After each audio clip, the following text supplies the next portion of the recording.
Assalamualaikum dan salam sejahtera. Ini hari kita ada sebuah Mercedes A250. Okey, kereta ni datang sini towing lah. Owner bagi tahu kita ada bocor air di kawasan belah belakang bawah intake. Okey, untuk kereta ni dia bocor air ada dua tempat. Satu dekat thermostat housing, satu lagi water pump.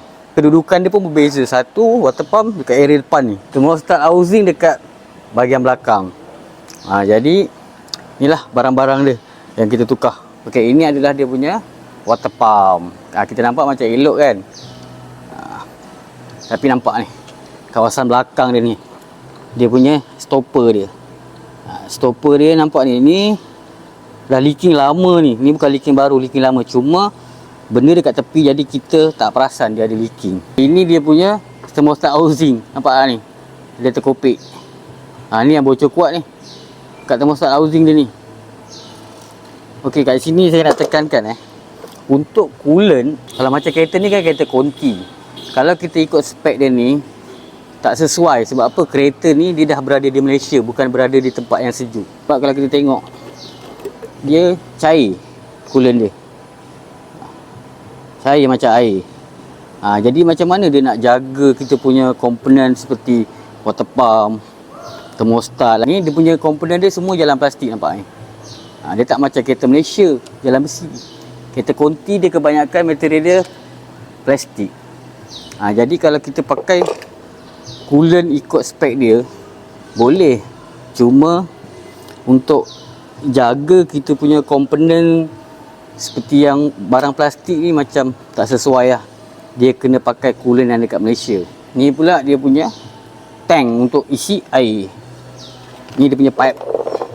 Sebab apa saya tukar sekali dia punya tank ni? Pertama tengok ni, dia patah. Ini untuk return pipe air. Dia masuk sini, dia akan return kat sini. Bila kereta dah running, kita biar lama, air keluar ikut sini. Jadi kita memang terpaksa tukar. Sebab nanti takut kita dah buat dua item ni dah okey, tak ada bocor air. Kat sini pula ada bocor air. So kita tukar sekali lah. Untuk model konti ni dia datang satu set lah, macam gini, berserta pipe sekali dengan klip. Jadi buka yang lama, buang, masuk terus yang baru. Pastikan pakai yang ori lah. Macam dia punya tangki ni pun sama. Pastikan pakai yang ori. Sebab apa? Material dia berbeza dengan OEM. Okay, jadi untuk kereta ni kita dah running, kita dah run. Untuk kereta ni memang kita akan masuk highway lah untuk test dia. Nak tengok dia punya segi temperature dia, kipas dia berhenti, pusing cantik ke tak. Lagi satu kita nak kena tengok dia punya leveling air cukup ke tak cukup. Alhamdulillah kereta ni pun dah tak ada masalah. Kereta ni pun kita dah boleh delivery lah dekat customer.